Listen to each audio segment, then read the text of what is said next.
Hello, good morning. Welcome to the Learning Pro. This is Cath Ellis, and today we're going to talk about a topic that I'm incredibly passionate about, and it's micro-credentialing or digital badges. It's got a number of terms, and I've got a very special guest, someone who I actually love dearly, who I went to university with. He's a very old friend, Matthew Dale.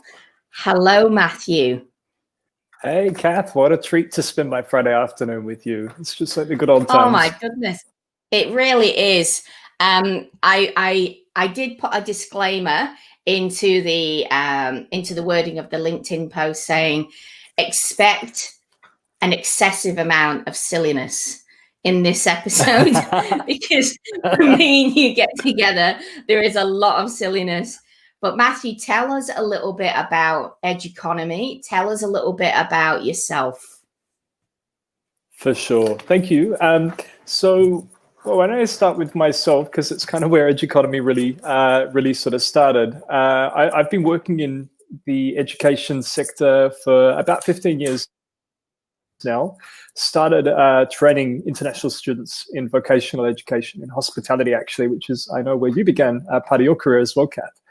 And that's right. I really shifted into compliance roles and ended up setting up a business called Audit Express, which does a lot of auditing and quality assurance governance type work with training providers and universities and TAFE institutes.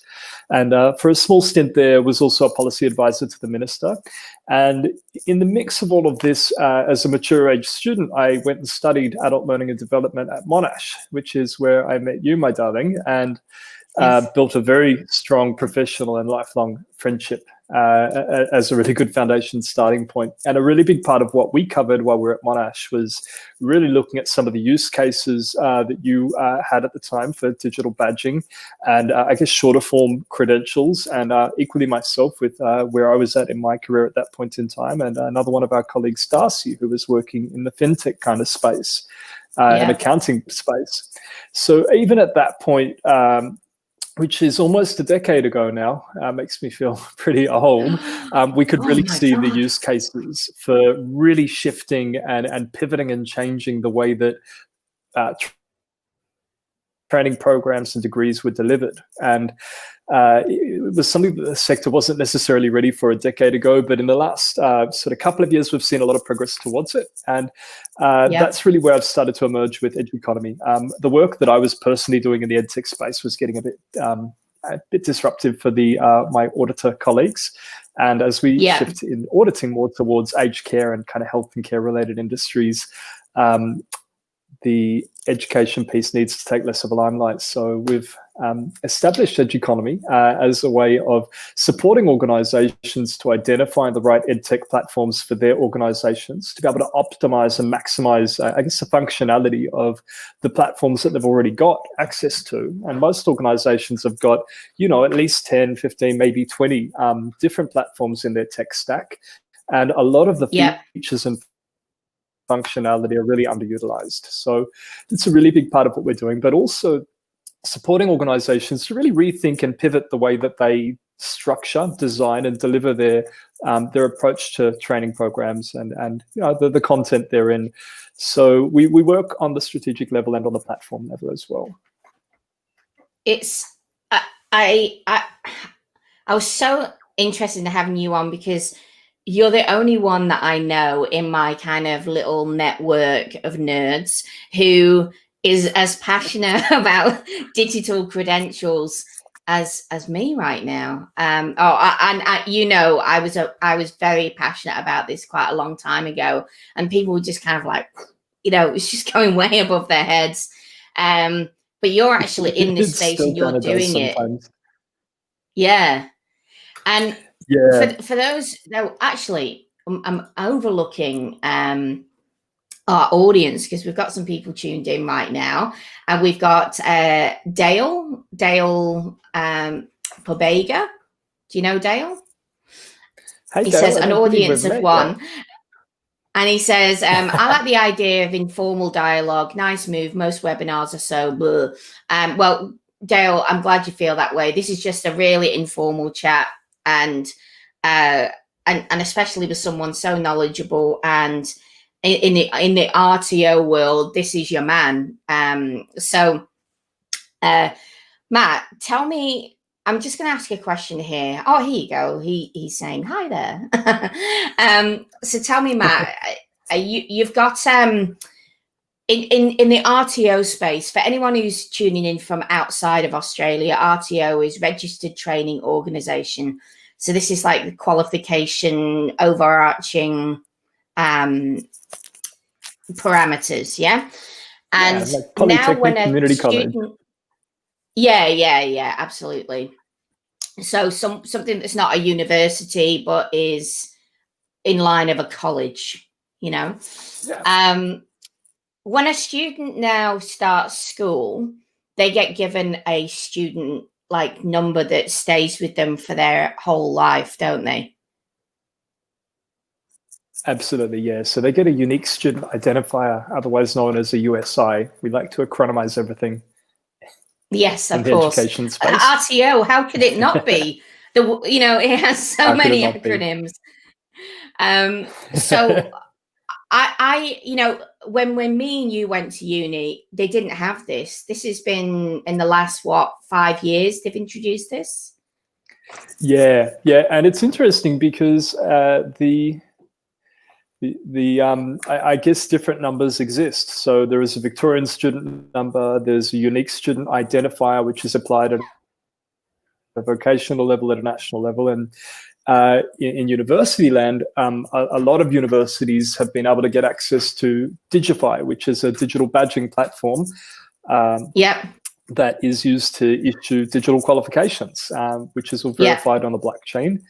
And I've got some wonderful colleagues over at Digify, and it's a great platform, kind of built on the back end of Badger, I suspect. And it's a good use of tech for verifying qualifications. So where I was going with the question was, back 5 years ago, the question would have been, well, wait a minute, digital badges, what is it going to be aligned to? And knowing that they've got this unique student number from a child going through kindergarten all the way through to their whole time studying, unless I'm wrong here, I feel like there's no reason why this isn't something that is being pushed through. And this is why I've got you here, because I'd love to know, in a cheeky way, what is being done about it? How can we start Viva Revolution and start pushing Viva digital Revolution accreditation? That's right. Yeah. Sure. So there's so much happening. My goodness, Cath, there is so much vet reform and policy reform happening in the Australian context right now. So you may have heard a bit about Job Trainer, and there's a lot of funding announcements that are being made, and there's a national partnership agreement that will kick in next year, where all of the states' funding will be a lot more harmonized. But I guess from the skills verification and the qualification issuance side of things, there is a new National Skills Commissioner role that's been formed. And that National Skills Commissioner has been given the role of identifying what the skills shortages are and what the fixed pricing of qualifications will be. So the Office of the National Skills Commissioner has been quite cleverly appointed with some executives from Department of Health at a federal level that were responsible for the pricing unit of health. And, almost a decade ago now, health pricing was really varied between state and territory, and there's been a harmonization process, and it's all sort of balanced out. So they've taken experts that have really applied that task at a federal level for health, and they're going to do the same now in education. But we do still have this whole two-front issue. There is absolutely the opportunity for being able to track and for learners to have a passport that follows them from birth right through to that third age of learning that is beyond, that passion, that lifelong learning, that professional development that may or may not be formal or accredited. If I'm into beekeeping, sure, I could do an accredited unit or course in that, but I could also study on online. I could learn from my neighbor. I might go to the local community center or neighborhood house and undertake an informal qualification. There's so many ways you can learn. And at the minute, unless it's a formal unit of competency, qualification, or degree, there's no formal recognition in the Australian context yet. But I think that's where the real opportunity lies. Yeah. I guess the second front of that is so many of these emerging job roles don't have a qualificational unit. They don't have a qualificational unit that aligns to them. And the industry is moving at such a fast pace that I don't think that training package writers are going to be able to keep up to the speed and the pace at which industry is moving. Should new qualifications be created? In many cases, I think no. And that's where the opportunity for using micro-credentials really kind of fits in, I think, where you can take a curriculum-based approach, define what the learning outcomes are and the performance or the skills outcomes need to be, and then build or scaffold a training program around that. Yeah. It becomes very complicated. And Dale actually asked a question. He said, even longer, so it does provide potential for building qualifications as you go, just like you said, Matt. And to give you a bit of context to those who are tuning in, and we're thankful that you're here, Dale, and you're asking questions. And everyone, if you've got questions, please ask them. I did a very interesting session with Matthew. It was called The Future of Learning. There was an overhead projector that was involved, which was hysterical. However, we're not did sure we get kicked out of that lecture or not. I think we did, yeah, for acting very silly we got the giggles. and singing Whitney Houston. We did. Yes. But, it astounds me that I can go onto the World Wide Web right now and I can search my profile on the PlayStation ecosystem and I can find my username and see what I am good at, what I've achieved as far as badges and all the different games. So it's showing me visually what I'm good at, what I'm maybe not so good at, but we don't have this for education. And I think I gave the point, Matt, about my nephew, and I was talking a little bit about when he came out of school and he had left high school that had used Moodle. And so what did you get at the end of, your high school? And he said, I got my certificate with my grades on it. And I said, so you didn't come out with any digital badges? And he said, no. And I said, well, what a bloody shame, because Final Cut, all the Adobe products, all the Microsoft products, and the amount of 21st century skills that you have gained just in high school, and you have got nothing to go out to the workforce with. This is what you're talking about, Matt. It's like, okay, the quals aside, which would be great to have those tracked, it's these additional things that we do. And how can we build the last person that asked me for a resume, I refused to give it to them. I was like, no, I don't have a resume. Go to my portfolio, because that's actually my source of truth. I can put my digital badges on there, etc. But I'm craving for this to be embraced, but there's so many things we need to rely on. And this is where Educonomy is really interesting, because LMSs need to embrace this.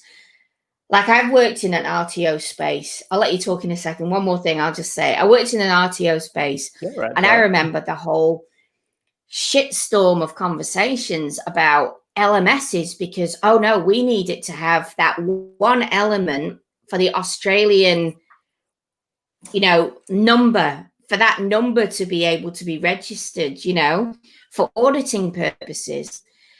And so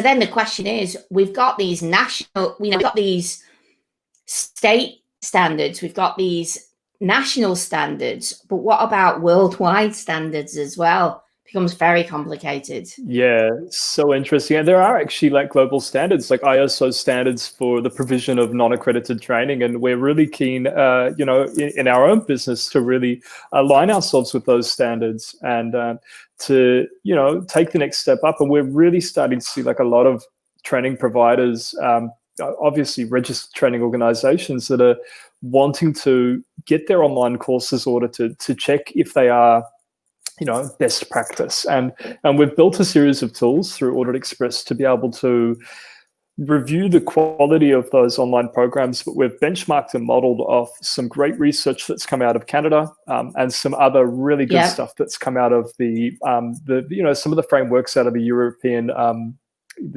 system. Yeah. But you touched before on learning experience platforms, sort of versus learning management systems. That is what fascinates me, because I'm seeing huge things and a lot of shift in this space. So for those listening in that aren't necessarily familiar, a learning management system, a traditional LMS, a Canvas, a Blackboard, a Moodle. So that's the acronym, Learning Management System, LMS.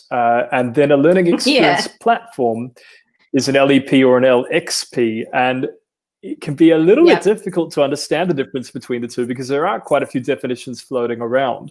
But really, an LXP is a more cloud-based offering that offers a more personalized learning experience, right? So the learner is able to somewhat choose their own adventure. It's a little bit like when you're at university, opposed to doing a TAFE course or a diploma. When you're at university, you'll attend your lectures, you'll go to your tutorials, and either your lecturer or your tutor is going to give you a reading list. And it's optional. And often there'll be categories or subheadings on that reading list where, if you're interested in workplace learning, here's the things that you might want to read. If you're really enjoying online delivery, here's a list of what you should probably be reading. And the learning experience platform is exactly that. You can take web-based content and you can pull all sorts of different kind of content in and let your learner choose the adventure they want to go on. You flood them with information and they choose how much or little. Yesterday I interviewed Danielle Hamilton from Thrive Learning, and they showcased, she showcased the learning experience platform. You should check it out. We had a good question here from, hey, Rob, we've got my very good friend, and he's my coach. He's my live streaming coach, Rob Balasabas, phenomenal chap. Hi, Rob. How are you? Oh, you're going to have to connect us, Cath. Hi, Rob. Yeah, for sure. So Dale I want to connect with Rob. I'm loving this platform you've got going here. Yeah, he's the king. He's the best. So he's actually asked, is there, though, a potentially negative side of tracking and documenting? And he followed that up with, should all learning be qualified and quantified, i.e. documented in terms of achievement, for what larger overarching purpose qualifications become a type of currency? This is true. He's also said those who have them and those who don't. And he also said, though I do like what you are saying about recognition of non-formal pre-accredited learning through micro-credentialing. So he's giving us a lot to talk about here. And what I'll say to you, Dale, is Dale's from the US, and he said, and for us, Matt, we've just actually had our medical records go onto a system where we can pick and choose what a doctor sees, or if a doctor sees anything. So just to give you a bit of ideas about what they're currently doing right now, Dale, they've done that in Australia. Now, if you think about that in the same way as no, you're not confusing us, Dale says, sorry to confuse. Absolutely not. You're not confusing us. I think if you think about the sale, oh, he's from Melbourne. All right, Dale. So he says, no, I'm from Melbourne. My apologies. So I think the interesting thing, I know we're Melbourne as well. The thing that's really interesting is if you think about how they're doing our medical records, well, if they did the same thing with our credentials, people can choose what they show and what they don't. But as far as they become a currency, I fucking believe that is the truth, right? It does become a currency. But education doesn't What? need. Text me. There are people being hired right now for good. Pardon? Yeah, there are people being hired by Google right now who have just done things like Harvard edX courses and who have done Khan Academy. So I do believe that, and not Melbourne, Florida, he says. Yeah. So I do. I mean, what do you think about that? That I don't think, if we think about documenting what we've done and learning, I actually believe that if there's the right platform and the right way to track this, it's not about having like a digital. It's not about being able to afford learning. It's someone can learn for free. It 100%. I'm really sorry. have you got someone in the room? Who is it?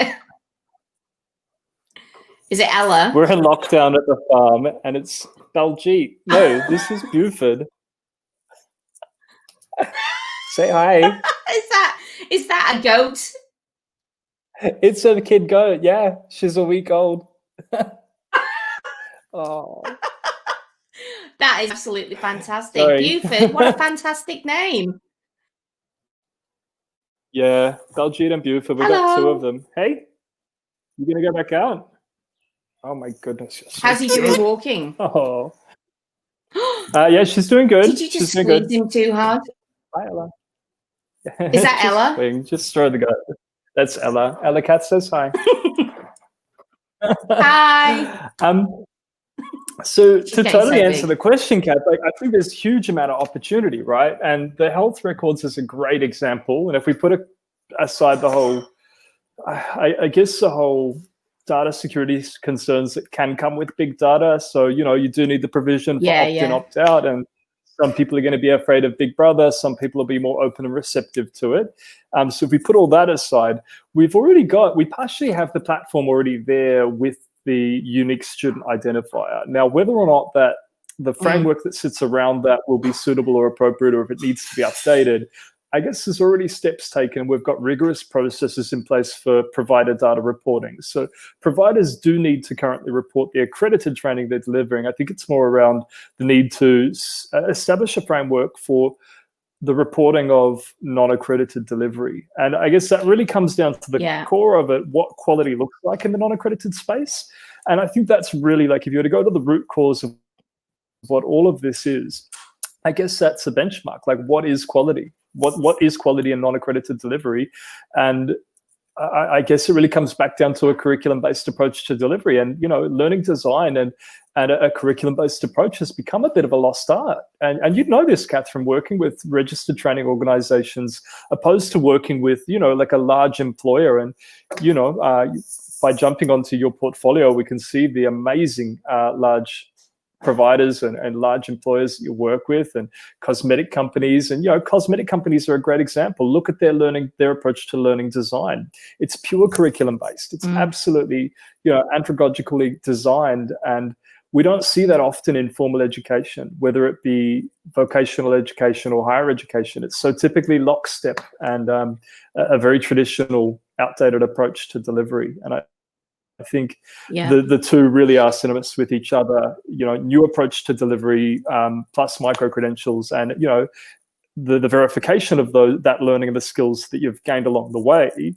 verifying those through digital badging. I really think that's where we're starting to see the sector heading. And if we look back in a decade, I think that's where we will most likely be. Absolutely. I mean, and if it's not, I'll be saying, "Oh my God, Cath, please delete that video off YouTube. We were so off point." No, you know what? I'm going to start a revolution behind this. I was talking to someone last night about it. I said, I'm talking to Matthew Dale. That is it. I have had enough. We're going to change the world. But it's so interesting because we can write a resume and we can literally write whatever we want on the resume, and I feel like I feel like resumes will become like a digital digital backpack in the future that will validate what we know, our skill set, whether it be formal, informal. Dale also has put some good points across. He says, I always fear what happens once these practices get into the hands of bureaucracy. And that's a good point. And he also says, me too. good Really point, non-accreditation. Really 5 years for the formal recognition of micro-credentials, and the more government pushback against it and the more I get involved and start working with and supporting providers to establish their own micro-credential frameworks and to be able to build these from the ground up, I'm more convinced the less government get involved, the better off we'll all be. And I think government have a role and a responsibility to make sure that the right thing is done, right? I think that they can set the benchmark of quality in terms of, this is what good quality looks like. But the reality is, unless government is wanting to fund the non-accredited, which at this stage, I think it'll be some time before we see state or federal government funding or contributing funds towards non-accredited delivery. Only at that point do they really need to start looking at what quality metrics look like. And I don't know that they need to get involved in the design piece. It's probably more around, volume or amount of training or engagement, so a level 1 might be 10 hours, a level 2 might be 30 hours, a level 3 might be 50, just as an example. Setting those parameters which are measurable, or making it a requirement that something needs to be demonstrated and applied in the workplace with a workplace supervisor or manager signing off on that, for example. So I think there are quality metrics that government or policymakers could apply without necessarily needing to control how the system works. And me and you have been running our own businesses for a long time now, okay? But I'll tell you, I'm creating content for, compliance content, different modules that someone goes from one business to the next and they have to do workplace bullying, they have to do sexual harassment, they have to do OH&S and all of these, social media awareness. They do all of these compliance courses, and they cannot, many of them are using LMSs that aren't aligned to Badger or some kind of digital backpack. They can't take their quals with them. And it means that they have to do it again, and they have to do it again and again and again. And it makes people actually hate training and online learning. So I've been having Cath, out of Victoria where, the portability of skills is some great examples, early examples actually out of Victoria where portability of skills can really be applied. So my colleagues and my partners, we're certainly partnered with Deakin Co, which is a division of Deakin University. Educonomy is very much partnered with them. They had some great success with the automotive industry was shut down a few years ago now here in Victoria, and the entire supply chain faced a huge amount of unemployment. And what Deakin were able to do was use micro-credential methodology for determining the skills that candidates or employees from the workforce had, and they're able to redeploy them into other industries. So if you look at something like the production line of manufacturing vehicles, what do we know about that, right? So it's a process supply chain, high level of compliance, strong suite of processes and procedures that need to be followed, good amount of governance that sits on top of that, somewhat a sterile environment. Now, these candidates that were on the supply chain just, pressing components or parts of the bodies of car vehicles were able to be redeployed into hospitals where they were sterilizing medical equipment and autoclaves. Like, that's amazing. And there's something like an 85% skills transferability rate. Don't quote me on that percentage, which means 85% transferability of skills. We're not retraining someone in an entire Certificate 3 qualification. By verifying the skills they've already got and making them portable, we just train the 15% skills gap. Literally has the potential to save governments billions of dollars around the world every year on not retraining people for skills they've already got. So this was really interesting because yesterday when I was talking to Danielle about the learning experience platform, and she was saying that the data in the background tracks every single pin or like or any kind of interaction with content.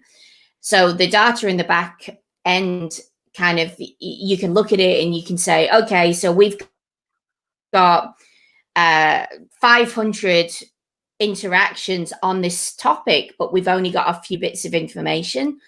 What's really fascinating about that is how, and again, I know Dale actually said, that's music to my ears, keep government out of it. But if you actually think about that, how rich this data can be used so that we, like you said, people's skill set, you can identify not just high achievers, that can be scary, but people with certain skill sets to make suggestions, like right now we've got COVID, it's locked so many industries down, but to be able to identify other pathways for people, it's a massive undertaking, and I think it's huge. You tell me, it's like, how far away do you think they are from being able to put something I think in place? Let me say this, and if I'm to put my policy advisor hat on, and the hat of me that has worked with government for a number of years now, there's often the assumption that, let me give you an analogy, right? When you're a small child, you think that your parents are the be all and end all, and you hold them in such high regard, you put them up on a pedestal, and that's all you kind of had to look up to, or to your expectations of what they're going to deliver. And we do the same as adults to our politicians, our elected representatives. And we get really hurt when they make a decision that we don't necessarily agree with if it doesn't align to us. And then when they stuff it up, we throw stones. But I think often our expectation is a little bit higher than perhaps it should be, right? So really, we don't necessarily need government to make changes. The current system already allows providers to do all of this. So perhaps we need to be the change that we want to see, and we need to just start using this and being trailblazers in really just rolling it out and running with it.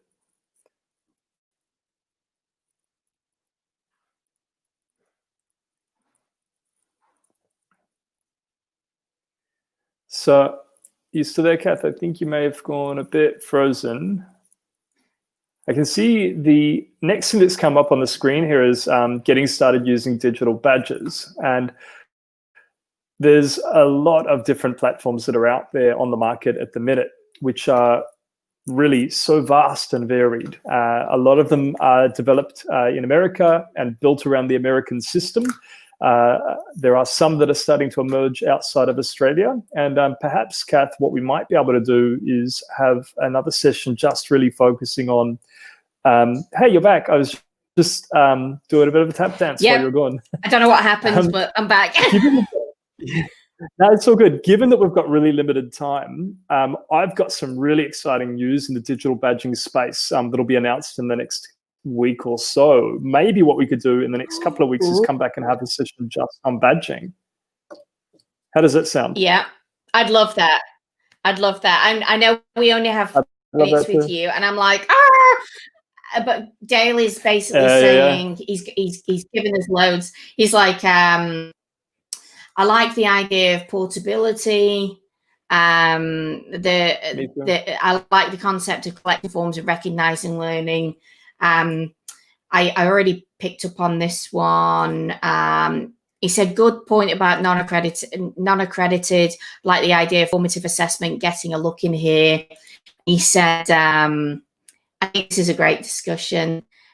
And we said this, let's see, frameworks of micro-credentialing made from the bottom up by educators and not top down from educator bean counters. Yes. And he said, Bill Cope at Uni of Illinois talks about this rich system of analytics.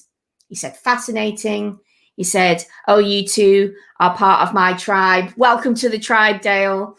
And he said, what a great talk. I'd love that too. So we will reschedule in 2 weeks. We'll have you back.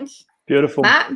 And I'd love that. We will we'll maybe put more time into this, because the badge nerds out there that love this kind of conversation. Yeah. And Well, maybe we can yeah, catch up and we might plan a bit of I think content and put some stuff out there as well before the session.